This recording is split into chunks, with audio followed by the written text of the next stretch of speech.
एक सच्चाई है जिसे हम में से ज्यादातर ने कभी सचमुच स्वीकार ही नहीं किया, कि हमारी जिंदगी के ज्यादातर फैसले, करियर चुनना, रिश्ते निभाना, कब बोलना, कब चुप रहना, इवन जीने का ढंग तक किसी और की उंगलियों से कंट्रोल हो रहे रिमोट की तरह है।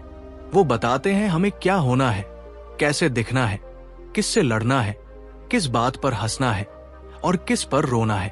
और हम बस वही अभिनय करते रहते हैं जो सामने वाला देखना चाहता है। लेकिन सच ये है, तू सिर्फ उनका बनाया हुआ किरदार नहीं है। तू एक शख्स है, अपनी सोच, अपनी आवाज और अपनी पहचान वाला इंसान। जब तू ये समझ जाएगा कि तेरे अंदर भी एक आवाज है जो जोर से कहती है ना उन सब नकली एक्सपेक्टेशंस को जो समाज ने तुझ पर थोप रखी है, तो वहीं से शुरू होगी तेरे विद्रोह की पहली झंकार। ओशो कहते हैं, मैं तुझे विद्रोह सिखाता हूं। भीड़ से बाहर निकल आओ, अकेले खड़े हो जाओ, अपनी रोशनी के अनुसार जियो, क्योंकि असली विद्रोह सिर्फ विरोध करना नहीं है, वो है अपनी सच्चाई को पहचानना, उसे जीना और दुनिया से कहना, मैं यहां अपनी शर्तों पर खड़ा हूं। तो बता, क्या तू तैयार है अपनी पुरानी कहानी को राख में बदल देने के लिए? क्या तू तैयार है उन जंजीरों को तोड़ने के लिए जिनमें तेरी आत्मा कैद है? इस वीडियो में मैं तुझे वो रास्ता दिखाऊंगा जहां डर नहीं, सच्चाई तेरी ताकत होगी, जहां तुझे कन्फर्म करने की जरूरत नहीं होगी, बल्कि तू खुद अपनी पहचान बनेगा। अगर तेरी रूह में अभी भी थोड़ी सी भी आवाज बाकी है तो सुन, उठ, जाग और उन नकली रोल्स को तोड़ दे जो तुझे पर्दे के पीछे दबा देते हैं, क्योंकि असली आजादी वहीं से शुरू होती है जहां तू खुद को चुनता है, जहां तू खुद को जीने की इजाजत देता है। चैप्टर 1, कंडीशनिंग की कैद। सोच जरा, बचपन से अब तक तुझे कितनी बार ये बातें सुनने को मिली होंगी। अच्छे बच्चे ऐसे होते हैं, रिस्क मत लेना, सेफ राह चुनो, स्टेबिलिटी ही सब कुछ है। और तू भी वही करता गया, वही बनता गया जो लोग चाहते थे। लेकिन क्या तूने कभी सच में महसूस किया है कि तेरी असली आवाज कहीं गहराई में दबती चली जा रही है? असल प्रॉब्लम यही है कि हमें बचपन से ही एक मोल्ड में ढाल दिया जाता है। फैमिली, सोसाइटी और रिलीजन तीनों अपनी परिभाषा थोप देते हैं कि ठीक क्या है, सही क्या है और अच्छा कौन है। धीरे धीरे हम भीड़ में खो जाते हैं, अपनी पहचान भूल जाते हैं और एक समय आता है जब हम खुद से ही बिछड़ जाते हैं। सबसे बड़ी मिसअंडरस्टैंडिंग यह है कि लोग सोचते हैं रिबेल बनने का मतलब रूल्स तोड़ना है, अथॉरिटी से भिड़ना है, बवाल मचाना है, यानी रिबेल का मतलब है ट्रबल मेकर। लेकिन ये सिर्फ एक भ्रम है। ओशो का नजरिया इससे बिल्कुल अलग है। वो कहते हैं असली रिबेल वो नहीं जो बाहर की लड़ाइयां लड़ता है, बल्कि वो है जो अपनी अंदरूनी कंडीशनिंग से जाग जाता है। असली रिबेल वो है जिसे कल्चर, ट्रेडिशन, धर्म और रीति रिवाज अपनी जिंदगी डिक्टेट नहीं करते। असली रिबेल वो है जो अपनी इनर इंटेलिजेंस से चलता है, अपनी रोशनी से रास्ता चुनता है। और हां, रिबेल सिर्फ अलग दिखने के लिए अलग नहीं होता। वो हर बिलीफ और हर रूल को जांचता है कि क्या ये सच में उसके लिए बने हैं, या फिर उसने इन्हें बस इसलिए मान लिया क्योंकि सब मानते आए हैं। जरा इसे एक एनालॉजी से समझ। तेरे दिमाग में कई एप्स इंस्टॉल हैं, family app, society app, religion app. अब रिबेलियन का मतलब सिर्फ कुछ एप्स अनइंस्टॉल कर देना नहीं है। रिबेलियन का मतलब है पूरा ऑपरेटिंग सिस्टम रीसेट करना, ताकि अब तू खुद तय कर सके कि कौन सा बिलीफ तेरे साथ रहेगा और कौन सा तेरे सिस्टम से हमेशा के लिए डिलीट हो जाएगा। Chapter 2, rebel versus revolutionary. बहुतों की जुबान पर अक्सर ये शब्द आते हैं, क्रांति और विद्रोह। लोग इन्हें एक जैसा मानते हैं, पर असलियत में दोनों पूरी तरह अलग है। क्रांति का शोर बाहर गूंजता है, विद्रोह की गूंज भीतर उठती है। फर्क यही है, देख, लोग बाहर चिल्लाते हैं, सिस्टम बदलो, सत्ता उलट दो, पुरानी इमारत गिरा दो। पर वही लोग अपनी कंडीशनिंग नहीं बदलते, अपनी सीमाओं को नहीं तोड़ते, अपनी भीड़ की सोच से बाहर नहीं निकलते। नतीजा ये होता है कि बदलाव बस दिखावे तक सीमित रह जाता है। सरकारें बदलती हैं, कानून बदलते हैं, पर आदमी भीतर से वही पुराना बना रहता है। यही सबसे बड़ी भूल है, ये मान लेना कि रेवोल्यूशन यानी असली आजादी। लेकिन सच ये है कि अगर तेरी आत्मा अभी भी दूसरों के नियमों से, दूसरों की उम्मीदों से, दूसरों के डर से बंधी है, तो ये सब बाहरी बदलाव केवल एक पर्दा है, असल आजादी नहीं। ओशो कहते हैं, असली रिबल वो है जो भीड़ इंडिविजुअल बनता है, जो अपनी आत्मा की प्रबुद्ध रोशनी से चलता है। वो बाहर थोपे गए नियमों से नहीं, बल्कि अपने भीतर उठे सवालों से तय करता है कि उसका रास्ता क्या होगा। उसकी ताकत दूसरों को बदलने में नहीं, बल्कि खुद को बदलने में होती है। और रिबल वही है जो भीड़ की आवाज से ज्यादा अपने दिल की धड़कन पर भरोसा करता है। सोच, ट्रैफिक सिग्नल तुझे सिर्फ इतना बताता है कि रुको, चलो, दाएं मुड़ो या बाएं मुड़ो, लेकिन ये तुझे ये नहीं बताता कि तुझे जाना कहाँ है। तुझे दिशा कौन देता है? तेरा इनर कॉम्पास, तेरी आत्मा की सहज आलोचना, तेरी सहज इंक्वायरी जो पूछती है, क्या ये रास्ता सचमुच मेरा है? यही फर्क है भीड़ की लाठी और आत्मा की आवाज में। अगर इसे और साफ देखना हो तो इमेजिन कर, एक ओर खड़ा है रेवोल्यूशनरी जो चिल्ला रहा है, मैं बाहर से इस सिस्टम को तोड़ दूंगा, मैं सत्ता बदल दूंगा।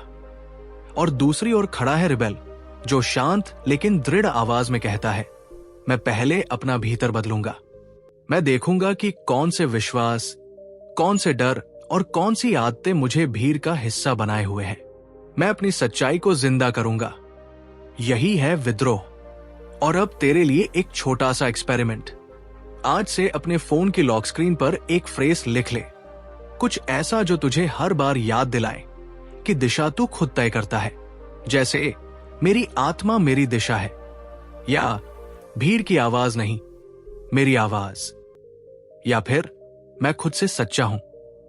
जब जब तू अपना फोन खोलेगा, ये शब्द तुझे झकझोरेंगे। देख उस पल तेरे डिसीजंस में क्या फर्क आता है। क्या तू दूसरों की एक्सपेक्टेशन से चला या अपनी असली चाहत से? एक हफ्ता बस ये एक्सपेरिमेंट कर और फिर देख तेरी चॉइसेस कितनी बदल जाती है, तेरी आवाज कितनी मजबूत हो जाती है और तेरी आत्मा कितनी ज्यादा स्वतंत्र महसूस करती है। यही विद्रोह की शुरुआत है, भीतर से, तेरे अपने दिल से। Chapter 3, identity versus authenticity. हम अक्सर अपनी आइडेंटिटी को सिर्फ लेबल से जोड़ देते हैं, डिग्रीज, जॉब टाइटल्स या दूसरों की नजरों में बनी तस्वीर से। लोग कहते हैं, मैं इंजीनियर हूं, मैं एक बेटा या बेटी हूं, मेरे पास ये डिग्री है, मेरे पास ये नौकरी है। लेकिन सवाल यह है कि क्या यही तेरा असली मैं है या ये बस एक आवरण है, एक रोल जो समाज ने तुझे पकड़ा दिया है? समस्या यह है कि इन लेबल्स में हम ऐसे बंध जाते हैं कि हमें पता भी नहीं चलता। अगर डिग्री ना हो, नौकरी ना हो, तो अचानक लगता है जैसे कुछ अधूरा है। और जब ये सब छिन जाता है तो आइडेंटिटी भी धुंधली पड़ जाती है। आदमी अंदर से डगमगाने लगता है क्योंकि उसने अपनी असली जरूरतों और अपनी असली आवाजों से रिश्ता ही तोड़ दिया है। यहां सबसे बड़ी गलतफहमी यही है कि लोग सोचते हैं कि ये लेबल्स ही असली मैं है, कि अगर मैं डॉक्टर हूं, इंजीनियर हूं, तो मैं वही हूं, और अगर ये लेबल्स हट जाएं तो मैं खो जाऊंगा। लेकिन असलियत इससे कहीं गहरी है। ये सब बाहरी पहचाने हैं, निभाए जाने वाले रोल्स हैं। असली मैं इन सब से कहीं आगे है। ओशो कहते हैं, ऑथेंटिसिटी वो है जो रोल्स, लेबल्स और कंडीशनिंग से ऊपर उठ जाती है। वो नहीं जो दुनिया ने तुझसे कहा कि तू होना चाहिए, बल्कि वो जो तेरी आत्मा गहराई से जानती है कि तू कौन है। असली मैं वो है जो बदलते समय के साथ लचीला रहे लेकिन टूटे नहीं, जो हंसे, रोए, इवन अगर समाज ने कभी मंजूर न किया हो, फिर भी अपनी सच्चाई के साथ खड़ा रहे। ओशो बार बार समझाते हैं कि पर्सनैलिटी और इंडिविडुअलिटी में फर्क है। पर्सनैलिटी वो मास्क है जो समाज ने तुझ पर थोप दिया है, इंडिविडुअलिटी वो स्वर है जो भीतर से उठता है, कंडीशनिंग से बाहर निकलकर। ऑथेंटिक होना मतलब ये नहीं कि तू अपने रोल्स को पूरी तरह छोड़ दे। इसका मतलब है कि तू रोल्स से परे जाए, उन पर अटकना छोड़ दे और उन्हें ट्रांसेंड करे। इंजीनियर होना, डॉक्टर होना, बेटा बेटी होना, ये रोल्स है, लेकिन असली तू इन रोल्स से कहीं आगे है। जरा इसे एक उदाहरण से समझ। दो पेड़ है, एक ओक ट्री और एक बैम्बू। ओक बड़ा है, मजबूत है, कठोर है, उसकी जड़ें गहरी है, पर जब तूफान आता है तो वही कठोरता उसे तोड़ देती है। दूसरी ओर बैम्बू है, हल्का, लचीला, तूफानों में झुकता है लेकिन टूटता नहीं। लेबल्स, रोल्स और डिग्रीज ओक की तरह है। अगर तू सिर्फ ओक बनेगा तो जरा सा तूफान तुझे तोड़ देगा, पर अगर तू बैम्बू बनेगा, अपनी असली जड़ें मजबूत रखते हुए भी लचीलापन अपनाएगा, तो तू हर परिस्थिति में बचा रहेगा। यही ऑथेंटिसिटी है। अब एक काम कर, किसी शांत जगह बैठ जा 5-10 मिनट के लिए और खुद से एक ही सवाल पूछ, मैं कौन हूं? लेकिन इस बार रोल्स हटा दे। न बेटा, न बेटी, न इंजीनियर, न डॉक्टर, न स्टूडेंट, ये सब भूल जा और फिर लिख, तेरी सच्ची पहचान क्या है? वो कौन सी चीजें हैं जो सिर्फ तेरी है? तेरी इच्छाएं, तेरी भावनाएं, तेरे विचार, तेरी असली आवाजें। लिखते समय ये मत सोचना कि कोई जज करेगा। ये सिर्फ तेरा निजी स्पेस है। अगर तू ये अभ्यास रोज करेगा तो देखेगा कि तेरा जवाब बदलने लगेगा, गहराता जाएगा। कुछ आइडेंटिटीज गायब हो जाएंगी जिन्हें तूने कभी मेरा समझ लिया था, और धीरे धीरे तू उस असली मैं से मिलने लगेगा जो रोल्स और लेबल से परे है। और यही पल है जहां असली जिंदगी शुरू होती है। वही जब तू अपने रोल्स के पीछे छुपे अस्तित्व से आमना सामना करता है, जहां तू सिर्फ एक नाम नहीं, सिर्फ एक टैग नहीं, बल्कि एक आत्मा है, एक आवाज है, एक बीइंग है। Chapter 4, fear of society. ये डर, लोग क्या कहेंगे, हमारी जिंदगी का सबसे बड़ा बंधन है। हर कदम पर हमें लगता है कि कोई हमें देख रहा है, कोई हमारी आलोचना कर देगा, कोई हमारी इमेज बिगाड़ देगा। अप्रूवल की इस क्रेविंग ने हमें अपनी असली आवाज से दूर कर दिया है। हम सोसाइटी की आंखों में अपनी वैल्यू खोजते रहते हैं। हर मुस्कान, हर ठीक है, हर रिस्पेक्ट जरूरी लगने लगता है, और जब ये अप्रूवल नहीं मिलता हम असुरक्षित महसूस करते हैं। पर सच्चाई यह है कि ये अप्रूवल अस्थायी है, बाहर से आता है, बाहर से चला जाता है। जब तक तू खुद पर भरोसा नहीं करेगा, ये रिस्पेक्ट भी टिकेगी नहीं। गलतफहमी यही है कि लोग सोचते हैं रिस्पेक्ट मिलना ही मेरी वैल्यू है, कि लोगों की नजरों में अच्छा दिखना ही असली वर्थ है। पर ओशो कहते हैं ये भ्रम है। रिस्पेक्ट मूल नहीं है, ये आउटकम है। अगर तेरे भीतर आत्मस्वीकृति नहीं है, अगर तू अपनी इनर इंटेग्रिटी से नहीं जीता, तो जो रिस्पेक्ट बाहर से मिली है वो ऐसे है जैसे रेत पर बना घर एक झटके में ढह जाएगा। रिबल का नजरिया अलग है। उसके लिए रिस्पेक्ट प्राइमरी गोल नहीं है, रिस्पेक्ट उसके लिए बाय प्रोडक्ट है। जब तू सच में अपनी आत्मा के लिए जीता है, जब तू अपनी आवाज पर खरा उतरता है, एक्शन लेता है, इवन अगर लोग तुझे डिसएग्री करें, क्रिटिसाइज करें, फिर भी रिस्पेक्ट आती है, क्योंकि रिस्पेक्ट सच की गूंज है, नकली मास्क की नहीं। सोच, अप्रूवल डिओड्रेंट की तरह है, थोड़ी देर फ्रेशनेस देगा, बदबू छुपा देगा, पर जैसे ही हालात बदलेंगे उसका असर खत्म हो जाएगा। वही ऑथेंटिसिटी परफ्यूम की तरह है, वो भीतर से आती है, गहराई से महकती है। जब तू अंदर से साफ हो, इंटेग्रिटी से जीता हो, तो तेरी उपस्थिति खुद ब खुद असर डालती है। वो लास्टिंग होती है, दूर तक फैलती है और आसानी से मिटती नहीं। ओशो कहते हैं society wants you to be obedient, to be always ready to surrender. It does not want you to be rebellious. और वो ये भी लिखते हैं The man who respects himself cannot humiliate anybody else because he knows that the same self is hidden in every being, even in the trees and the rocks. असली respect वही है जो भीतर से शुरू होती है, न कि बाहर से मांगी जाती है। तो अब एक छोटा सा प्रयोग कर। हर दिन कम से कम 3 जगहों पर नो बोल। वो नो जो ईमानदारी से हो, ना कि लोगों को खुश करने के लिए, बल्कि तेरे भीतर की सच्चाई से निकला हुआ। हो सकता है वो नो किसी अनचाही मांग के लिए हो, किसी बेवजह के सोशल प्रेशर के लिए हो, या किसी ऐसी उम्मीद के लिए हो जो तुझ पर बोझ डाल रही हो। जब तू ये 3 नो बोलेगा, फिर 1 मिनट चुप बैठ और महसूस कर कि तेरे अंदर क्या चल रहा है। शायद डर होगा, शायद थोड़ी बेचैनी होगी, शायद हल्की सी आजादी का एहसास होगा। ये सब ठीक है।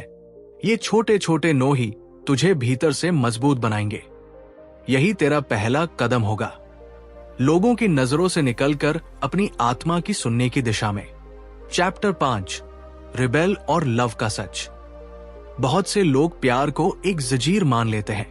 उन्हें लगता है कि ये एक ऐसा बंधन है जहां उनकी खुशियां, उनकी इच्छाएं और उनकी आजादी दब जाती है। ऐसा प्यार क्लिंगी हो जाता है, सफोकेशन जैसा, जहां सुरक्षा का नाम लेकर भय पैदा होता है। और जब प्यार भय से बंध जाए तो उसकी सहजता और गहराई दोनों ही मर जाती है। असल समस्या ये है कि जब हमारा प्रेम आवश्यकता से जुड़ जाता है, जब हमें दूसरे की मंजूरी चाहिए, उसकी प्रतिक्रिया चाहिए, उसकी उपस्थिति पर ही हमारी सांसें टिकी हों, तो प्यार एक जेल बन जाता है। भीतर से आवाजें उठती है, क्या वो मुझे छोड़ देगा? क्या मेरी किसी कमी से वो दूर हो जाएगा? क्या मैं उसकी नजर में काफी हूं? और ये डर प्रेम की आत्मा को ही घोंट देता है। बहुत बड़ी गलतफहमी यह है कि अकेलापन यानी दुख, खालीपन और कमजोरी। लोग सोचते हैं कि अकेले रहना मतलब अकेलेपन से जूझना है, पर ओशो कहते हैं असलियत उल्टी है। लोनलीनेस वहां है जहां तुम्हारी खुशी दूसरों की मौजूदगी और स्वीकृति पर टिकी हो। लेकिन अलोनेस एक ऐसी स्थिति है जहां तुम अपने भीतर पूरी तरह उपस्थित हो। जब तुम अपने आप से जुदा नहीं बल्कि अपनी आत्मा से जुड़े हो, तो वहां कोई दुख नहीं होता, बल्कि एक गहरी, शांत, आत्मिक पूर्णता होती है। रिबेल के लिए प्यार का मतलब बंधन नहीं, बल्कि स्वतंत्रता और उपस्थिति है। ऐसा प्रेम जहां ना डर हो कि कोई दूर चला जाएगा, ना ये आग्रह कि दूसरा हमें पूरा करे, बल्कि प्रेम का अर्थ ये हो कि तुम दूसरे को आजादी दो और उस आजादी के भीतर ही प्रेम खिलने लगे। ओशो कहते हैं, love is a spiritual experience, nothing to do with sexes and nothing to do with bodies, but something to do with the innermost being. और उनका यह भी कहना है, love the person without possessing the person, give the other absolute freedom and you will know what real love is. जरा सोचो, एक cup है जिसमें पानी आधा आधा है, उसमें दरारें हैं, पानी गिर रहा है। जब तुम उसमें से किसी और को पानी दोगे, तुम खुद खाली हो जाओगे। लेकिन अगर वो कप पूरा भरा है, ओवरफ्लो हो रहा है, तो तुम जितना भी बांटो, तुम्हारे भीतर कमी नहीं होगी। यही असली प्रेम है। जब तुम्हारा कप यानी तुम्हारा आंतरिक रेजर्वॉयर पूरा हो, तभी तुम सच में प्रेम बांट सकते हो। अब एक छोटा अभ्यास कर। हर दिन 5 मिनट के लिए चुपचाप बैठो। बाहर की अपेक्षाएं, दूसरे की प्रतिक्रियाएं, अप्रूवल की जरूरत सब एक कोने में रख दो। बस खुद को सुनो, अपनी आत्मा की आवाज। और हर हफ्ते एक समय तय करो, मी टाइम। ये कोई एक्टिविटी नहीं होगी, कोई दिखावा नहीं। ये बस तेरे और तेरी आत्मा के बीच का समय होगा। उस वक्त खुद से पूछो, क्या मैं प्यार इसलिए चाहता हूं क्योंकि मैं पूरा हूं, या क्योंकि मुझे अधूरापन भरना है? और क्या मेरा प्यार दूसरे को आजादी देता है या डर में बांध देता है कि कहीं वो खो न जाए? क्योंकि रिबल वही है जो प्यार को भीख की तरह नहीं मांगता। वो किसी और से पूरा होने की अपेक्षा नहीं रखता। वो पहले खुद को पूरा करता है और तभी उसका प्यार सच्चा होता है। प्यार तब मिलता है जब तू न सिर्फ मौजूद हो, बल्कि पूरा हो। जब तू न सिर्फ चाहता हो कि कोई साथ दे, बल्कि तू खुद के साथ खड़ा हो। Chapter 6, Zorba the Buddha. आज मैं तुझे एक ऐसा मॉडल बताना चाहता हूं जो हर तरह की बंदिशों, डर और बिखरी हुई आवाजों से बाहर निकलने की ताकत देता है। Zorba the Buddha. ओशो कहते हैं, एक पूरा रिबल वही है जो न सिर्फ ज़ोरबा की तरह जिंदगी को पूरी शिद्दत से मना पाए, बल्कि बुद्ध की तरह जागरूक भी हो पाए। जिंदगी को पूरी तरह जीने के लिए दोनों पहलू जरूरी है, जश्न और जागरूकता, सेलिब्रेशन और कॉन्शियसनेस। हमारी कंडीशनिंग ने हमेशा हमें एक ही दिशा में धकेला है। हमें सिखाया गया कि स्पिरिचुअलिटी का मतलब है रिस्ट्रेंट, त्याग और वर्ल्डली प्लेजर से दूर रहना। वही एंजॉयमेंट का मतलब है इंडल्जेंस, खाना, पीना, संगीत, नृत्य, हंसी मजाक, जैसे ये दोनों चीजें कभी साथ नहीं चल सकती। इस ड्युअलिटी ने इंसान को बांट दिया। या तो वो प्लेजर में फंस गया या डिसिप्लिन और ड्राई सीरियसनेस में खो गया। पर ओशो कहते हैं, ये अधूरी जिंदगी है। एक रिबेल को दोनों को जोड़ना होगा। ज़ोरबा वो पक्ष है जो जीवन की हर अच्छी चीज को मनाता है, खाना, संगीत, नृत्य, प्रेम, बातचीत। वही बुद्धा वह पक्ष है जो भीतर की शांति, जागरूकता, प्रेजेंस और गहराई से देखने समझने की क्षमता लाता है। अकेला ज़ोरबा अधूरा है, अकेला बुद्ध अधूरा है, पर जब दोनों का संगम होता है तभी एक पूरा इंसान जन्म लेता है। वो जो सेलिब्रेशन में भी कॉन्शियस है और मेडिटेशन में भी अलाइव। ओशो ने कहा है, Zorba the Buddha simply means a new name for a new human being, a new name for new age, a new name for new beginning. ये सिर्फ एक फ्रेज नहीं, बल्कि एक विजन है, उस नए इंसान का जो मजे भी जानता है और मौन भी। जरा इसे ऐसे सोच, जैसे एक डुअल कोर प्रोसेसर। एक कोर है जो लॉजिक, कैलकुलेशन और स्ट्रक्चर देता है। दूसरा कोर है जो क्रिएटिविटी, इमोशन और सेंसिटिविटी संभालता है। अगर सिर्फ पहला कोर होगा तो एफिशिएंसी होगी, पर जीवन नहीं होगा। और अगर सिर्फ दूसरा होगा तो अनुभव तो होंगे, लेकिन स्टेबिलिटी नहीं होगी। रिबेल की जिंदगी वैसी होनी चाहिए जिसमें दोनों कोर्स, एंजॉयमेंट और अवेयरनेस, एक साथ एक्टिव हो। तब तू सिर्फ जी नहीं रहा होगा, बल्कि पूरे तरीके से जी रहा होगा। अब एक छोटा प्रयोग कर। आज की शाम को सेलिब्रेशन इवनिंग बना, ज़ोरबा की तरह। कोई संगीत लगा, थोड़ा नाच, कुछ स्वादिष्ट खा, कुछ ऐसा कर जिससे तेरा दिल झूम उठे। और रोज सुबह या शाम सिर्फ 10 मिनट शांत बैठ, बुद्धा की तरह। अपनी सांसों पर ध्यान दे, आंखें बंद कर प्रेजेंस महसूस कर।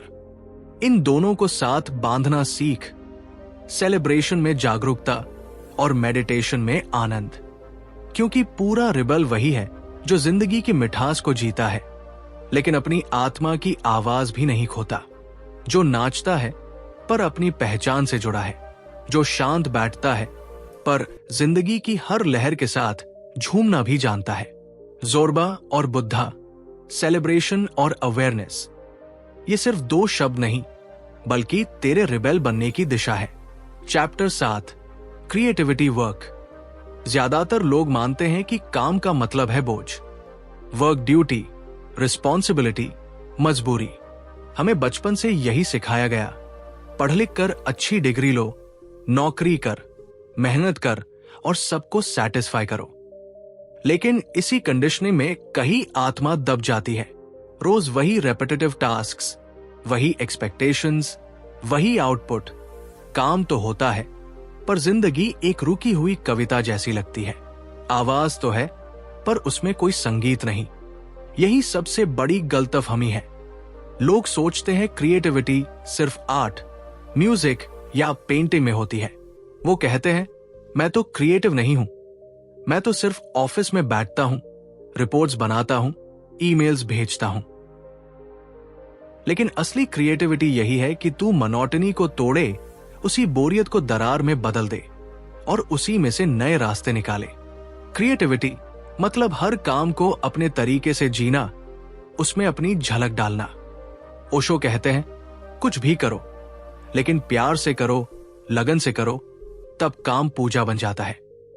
और ये भी, एक्टिविटी खुद क्रिएटिव या अनक्रिएटिव नहीं होती, तुम पेंटिंग भी अनक्रिएटिव तरीके से कर सकते हो, और रोज का सबसे साधारण काम भी क्रिएटिव हो सकता है अगर उसमें चेतना हो। आधुनिक साइकोलॉजी भी यही कहती है, क्रिएटिविटी सिर्फ आज तक सीमित नहीं, ये रोजमर्रा की गतिविधियों में होती है। छोटे छोटे बदलाव जैसे काम को नए एंगल से देखना, सॉल्यूशंस खोजना, एक्सपेरिमेंट्स करना, ये सब एंगेजमेंट और सैटिस्फैक्शन को बढ़ाते हैं। रिबेल वही है जो हर काम को, चाहे वो ईमेल भेजना हो, रिपोर्ट लिखना, प्रेजेंटेशन बनाना या बर्तन धोना, उसे सिर्फ होना चाहिए नहीं मानता, बल्कि उसे अपनी आत्मा का एक्सप्रेशन बना देता है। जरा सोच, तू ट्रैफिक जैम में फंसा है, चारों तरफ गाड़ियां, हॉर्न्स, टाइम निकल रहा है। ज्यादातर लोग वही खड़े रहेंगे, गुस्सा करेंगे, इंतजार करेंगे। पर रिबेल क्या करेगा? वो इधर उधर देखेगा, सोचेगा कि शॉर्टकट कहां से निकल सकता है, और अगर रास्ता नहीं है तो नया रास्ता बनाएगा। यही क्रिएटिविटी है, स्टक हालात में नए तरीके खोजना। अब एक छोटा सा प्रयोग कर। रोज एक काम चुन जो तुझे सबसे बोरिंग लगता हो, जैसे लंबा ईमेल, कोई रिपोर्ट या घर का कोई चोर, और उस काम को प्लेफुल एटीट्यूड से कर। ईमेल में एक मेटाफोर डाल, रिपोर्ट में डिजाइन को थोड़ा नया बना, चोर्स करते वक्त गाना लगा ले, या सोच कि तू एक मिनी परफॉर्मेंस कर रहा है, और फिर दिन के अंत में 10 मिनट निकाल, ऑब्जर्व करके कहा तूने उस काम में क्रिएटिव टच लाया। क्योंकि रिबेल वही है जो जिंदगी की रूटीन को कविता बना दे, जो ड्यूटी को एक्सप्रेशन बना दे, जो हर बाधा में भी संगीत खोज ले। जब तू अपने काम को सिर्फ जिम्मेदारी नहीं बल्कि कैनवस की तरह देखेगा, तब जिंदगी में सचमुच रंग आएंगे, आवाज खड़े होंगे, और तू रिबेल की तरह जीना शुरू कर देगा। Chapter 8, death freedom. हम अक्सर ये मानकर जीते हैं कि जिंदगी स्थायी है। हमें लगता है कि समय अनंत है और हमारे पास सब कुछ करने की आजादी हमेशा रहेगी। लेकिन जैसे ही मौत का ख्याल करीब आता है या उसका भय हमें छूता है, तो वही साधारण काम भी भारी लगने लगते हैं। हर कॉम्प्रोमाइज एक ऊंची दीवार जैसा लगता है। इसी डर की वजह से लोग सेफ राह चुनते हैं। वो दूसरों की उम्मीदों के हिसाब से जीते हैं, अप्रूवल खोजते हैं, स्टेबिलिटी के नाम पर कॉम्प्रोमाइज कर लेते हैं। उन्हें लगता है कि यही सुरक्षा है, लेकिन ये सुरक्षा झूठी है, क्योंकि अंततः मौत सबको बराबर कर देती है। चाहे नौकरी हो, पहचान हो या समाज की उम्मीदें, सब मिट सकते हैं।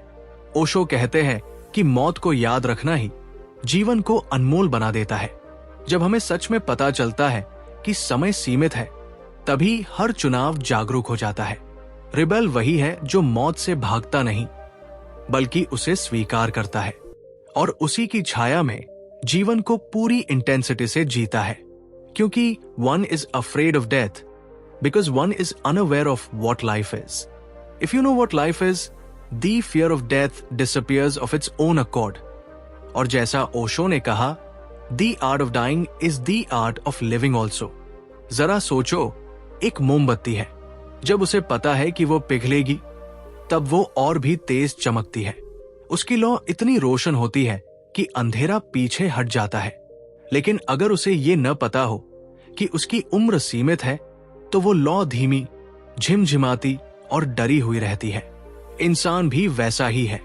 जो मौत को जानकर जलता है, वो पूरी तरह जलता है, डर से नहीं, चाह से, अधूरे कॉम्प्रोमाइजेस से नहीं, बल्कि पूर्णता से। अब एक छोटा अभ्यास कर। रोज सिर्फ 2 मिनट निकाल, शांत बैठ जा, आंखें बंद कर, सांसों पर ध्यान दे और खुद से पूछ, अगर आज मेरा आखिरी दिन है तो मैं क्या करूंगा? सोचना कि किससे तू कहना चाहेगा, मैं तुझसे प्यार करता हूं। कौन सा सपना आज ही पूरा करना चाहेगा? कौन सी सच्चाई जो तू डर से छुपा रहा है, आज बोल देना चाहेगा?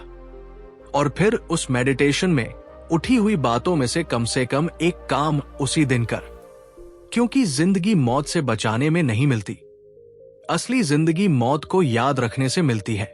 रिबेल वही है जो मौत की छाया में भी अपनी रोशनी पूरी तरह फैलाता है। फियर से नहीं, इंटेंसिटी से, रिग्रेट से नहीं, बल्कि प्रेजेंस से। चैप्टर 9, दी ट्रू रिबेल। तो अब आता है असली सवाल, रिबेल आखिर है कौन? क्या रिबेल सिर्फ वो इंसान है जो शोर मचाता है, बैनर लहराता है, सिस्टम के खिलाफ लड़ाई करता है? या रिबेल वो है जो भीड़ से बाहर खड़ा होता है, अकेला पर सच्चा? रिबेल का मतलब भीड़ से टकराना नहीं है। रिबेल को भीड़ से लड़ने की जरूरत ही नहीं पड़ती, क्योंकि वो भीड़ की उल्टी धारा में तैरता नहीं, बल्कि अपनी अलग राह पर निकल पड़ता है। वो बोरोड आइडिया से बोझिल नहीं होता। वो वही करता है जो उसकी आत्मा की आवाज कहती है। याद रख, रिबेल का मूल संदेश है भीड़ से लड़ना नहीं, खुद से जागना है। ओशो कहते हैं, the rebel is not interested in domination over others unless I find my own truth, all borrowed truths are only burdening me. और उनका यह भी कहना है, real spirituality is the greatest rebellion there is. It is risky, it is adventurous, it is dangerous. Rebel वही है जो जोखिम उठाता है, जो एडवेंचर से नहीं डरता। और ओशो का एक और रूपक, the revolutionary tries to change the old, the rebel simply comes out of the old, just as the snake slips out of the old skin and never looks back. यही फर्क है, रेवोल्यूशन बाहर लड़ता है, रिबेल भीतर से बदलता है। तो अब सवाल तुझसे है, क्या तू प्रोग्राम्ड शीप की तरह जीता रहेगा, या फिर अपनी असली सच्चाई चुनकर एक ट्रू रिबेल बनेगा? अगर हां, तो नीचे कमेंट कर, मैं हूं रिबेल। और भाई, सब्सक्राइब करना मत भूलना, क्योंकि हर हफ्ते मैं तुझे ऐसी किताबों से आइडियाज लाऊंगा जो तेरी सोच को झकझोर देंगी, तेरी आत्मा को जगाएंगी और तेरे रिबेल बनने के सफर में तेरी मदद करेंगी। तो भाई, आज तूने देखा भीड़ और रिबेल में फर्क क्या है, देखा कि जिंदगी कैसे लेबल्स, डर और बोरोड स्क्रिप्ट्स में फंस जाती है, और जाना कि रिबेल होना मतलब है अपनी सच्चाई जीना, अपने दिल की आवाज सुनना और मौत की याद के बीच भी इंटेंसिटी से जीना। याद रख, रिबेल का मतलब है किसी से लड़ना नहीं, रिबेल का मतलब है अपने भीतर जागना। भीड़ तुझे कहेगी सेटल हो जा, कॉम्प्रोमाइज कर ले, रूल्स मान ले, पर तेरी आत्मा कहेगी मैं यहां अपनी शर्तों पर जीने आया हूं। तो अब तुझसे सवाल है, क्या तू शीप बनेगा या अपनी असली आवाज चुनकर ट्रू रिबेल बनेगा? अगर तेरी रूह ने जरा भी हिलना महसूस किया हो तो नीचे कमेंट कर, मैं हूं रिबेल। और भाई, सब्सक्राइब जरूर कर, क्योंकि हर हफ्ते मैं तेरे लिए ऐसी किताबों से जिंदगी बदलने वाले आइडियाज लाता रहूंगा जो तुझे सिर्फ सोचने पर मजबूर नहीं करेंगे, बल्कि तुझे जगाएंगे। याद रख, तेरी असली आजादी वही शुरू होती है जहां तू खुद को चुनता है,